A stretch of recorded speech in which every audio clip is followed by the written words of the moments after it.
Okay, so the final test for our numeration unit is going to be coming up soon, so I thought I would do a little bit of a review for all of you. So starting out with some of the first concepts we learned were dealing with place value. So I'm going to write a 6-digit number.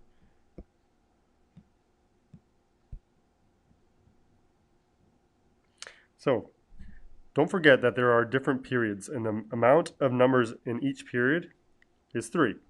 So here we have the ones, tens, hundreds, and that's all part of the ones period. Moving on, we're going to be talking about the thousands period, the 1,000s, 10,000s, and 100,000s. So periods have 3 digits in them. There is another period up here, and that would be the start of the millions. But right now, we're just going to stick with hundred thousands. So you can write this number in a variety of different ways. The first way, this is called standard form, just writing the digits exactly how you probably are used to writing them. So using just digits is standard form. You can also write them as expanded form. And all that means is that you're taking each place value and writing its total value. Now if you look at this 3 here, that's not just the number 3, it's actually a 300,000. So expanded form needs to show that. So that's 300,000. Moving on to the 8. Well, you're going to add, that's not just an 8, it is 80,000. Then you're going to add the 6, which is not just a 6, but a 6,000. Going to continue that pattern. 700, add 40, add 5. So that's what expanded form is.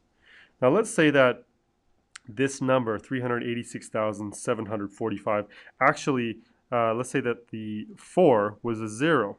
So let's just pretend that that was 705. If that was the case, when you're writing expanded form, you don't need to write down anything for the value of 0. So if we were to write that over again, this 40, you wouldn't even have anything there. It would go straight from 700 to then add 5, okay? So if there's a 0 in a number, expanded form, you don't need to include it. Finally, there is word form. So there's a couple ways you could do that. So you can just write it down as you would read it. So if it was 300, now I forget what that number was, but let's say it was 306,493. So you basically write it exactly how you would say it. All right. Let's move on. Now let's go ahead and talking about arranging numbers from least to greatest or greatest to least. So if I were to write 3 numbers, let's have them all deal with 100,000. So 347,945, 624,773, and 524,619. So if you're trying to figure out which one is the greatest, which one is the least, you have to start at the left-hand side. Now looking at all these numbers as a whole number can be a little confusing, but what you want to do is focus on the furthest left or the largest place value. In this case, the 100,000s place value. So if you were just to focus on that, it's quite easy to see that the greatest number would be the one with the 600,000 at the start. So that's going to be your greatest. Your least is going to be the one that starts with a 3 because that only has 300,000. And finally, your middle, we can go in M, would be the 500,000. Now sometimes you'll have numbers that start with the same digit.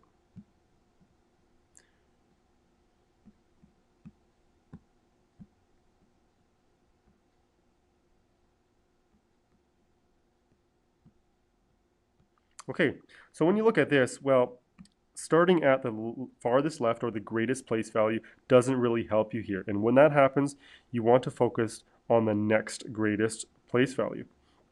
As you can see here, there is a 7 So that's 37 versus 34 and 34, right? So there's 370,000, at least here. So that would be the greatest. Now, comparing the other two, well, still, you're seeing 340 and 340,000 for both. Finally, you're going to have to move over another one. So 342,000 versus 341,000. Okay, well, you're going to see that that's going to be the middle one, and this is going to be least. So moving down the place values is really important for arranging from least to greatest or greatest to least. Let's focus on doing some rounding.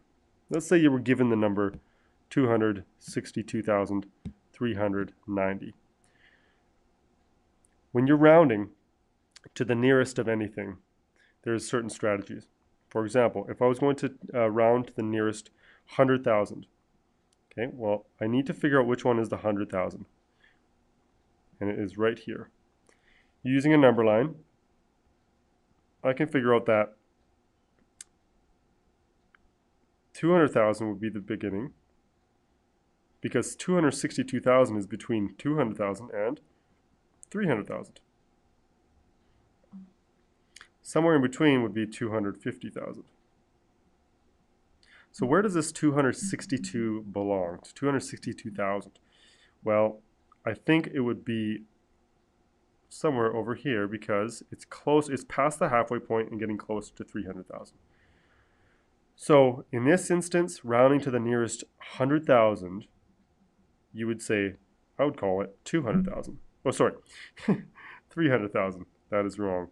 So it's closer to the 300,000 than it is 200,000. Now, that's truly what rounding is about. Which number is it closer to in the increments of 100,000 or 10,000 and so on. Once you know that trick or that process, you can then use a shortcut or kind of like a trick. So rounding this to the nearest 100,000, well, you find the 100,000. Now here's the trick. You look to the right of it. Is that number between 0 and 4? If it is, then the 2 would stay the same. If it's between 5 and 9, then it would round up and change the 2 to a 3. Well, this 6 is above the halfway point. It's above 5. All right, well, that's going to change that to a 3, and everything else turns into zeros. So that's rounding that number to the nearest 100,000. Let's try that same trick to the nearest 10,000. All right, well, here's the 10,000. Look to the right. That 9 is between 5 and 9. So it's going to turn the 6 into a 7. And everything behind it turns to zeros. Finally, let's round to the nearest 1,000. There's the 9, that's in the 1,000. Let's look at the 3. So does the 3 change the 9 or keep it the same? It's going to keep it the same. So it stays as 269 and then 1,000. So that's how you'd round that same number to the nearest 100,000, 10,000, and 1,000. All right, next concept. Let's talk about decimals. Now I'm going to switch over to a camera view and just talk to you a little bit about what decimals are. So decimals are always talking about a part of a whole. So as you can see here, there's 3 different ways to write the same value for these wholes.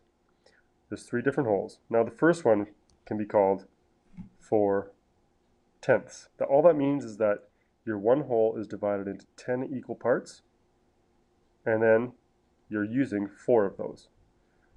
Now, let's say your pieces were smaller. Your one whole is divided into 100 equal pieces. To make the same amount, you actually have to use 40 of those hundredths. So this 40 hundredths and this 4/10 are equivalent. It just means that the whole is divided into smaller pieces with the hundredths. Moving on to the thousands. Okay, you have the same size whole, but your whole is divided into 1,000 equal pieces. And to be equivalent to these 2 decimals, you'd have to shade in 400 of those smaller thousandths. So as you can see, 4/10, 40 hundredths, and 400 thousandths are all the same. They are equivalent. The only difference is that when you move further away to the right in your decimal place value, the pieces just get smaller and smaller. All right,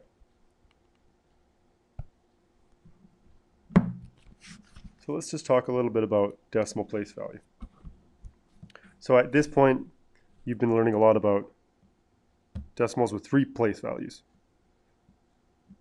Okay, so you have the tenths, hundredths, and thousandths. There is no ones. The one place value is right there. So decimals are always working toward creating wholes, and that's working toward creating one whole, which would be in that one place value. All right, so you can also write decimals in expanded form. So this one in expanded form would be, you don't need to write 0 because zeros in expanded form don't need to be there.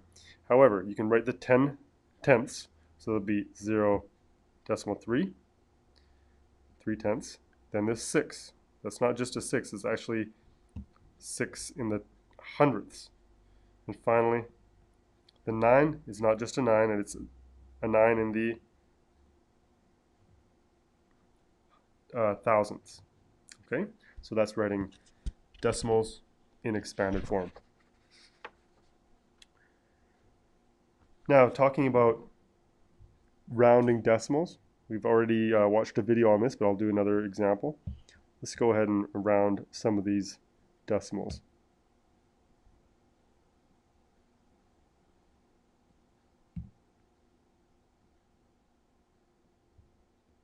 Okay, let's round the first one to the nearest tenth. Let's do all of them tenths. Okay, well, here's the tenth in all of these decimals. Look to the right. Does the 3 change the 1? No, it doesn't. So it would just stay as 1/10. Remember, with decimals, you don't put zeros after whatever you're rounding to. So if it's tenths, it ends with a tenth. So there's only tenths here. Okay, 590 thousandths. Rounding to the tenth, it's the 5. Okay, let's look to the right.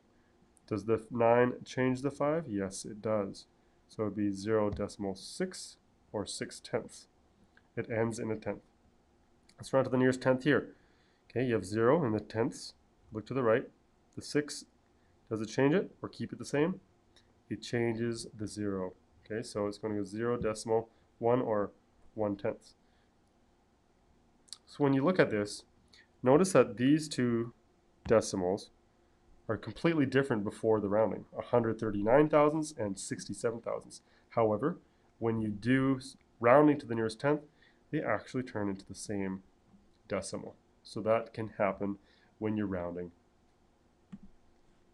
All right, finally, you can do some arranging of decimals from least to greatest.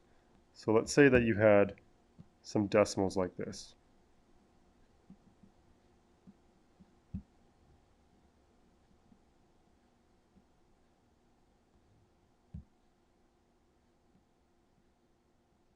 Okay, what I would suggest is, instead of having them sideways or kind of scattered, you should stack them. So see this one right here? I would actually put it underneath so things are all aligned in their proper place values.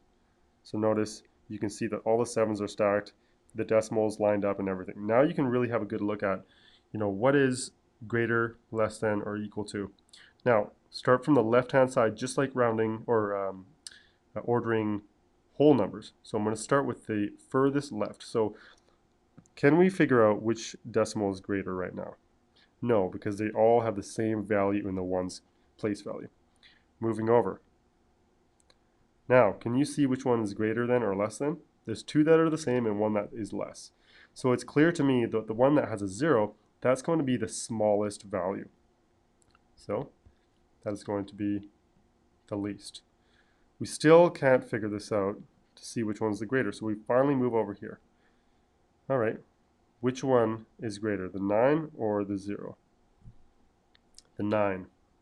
So that's going to be the greatest. And then this one is going to be your middle. If you have more than 3 numbers, you could also categorize it as, this is the greatest, so we'll give that first place, give this one second place, and that third place. And if there was a fourth one, you'd say that's fourth place. Okay, so the same technique as looking at arranging them from least to greatest or greatest to least. This is the same technique used when you're facing whole numbers. So that should be a pretty good review for you guys. Hopefully that helps out.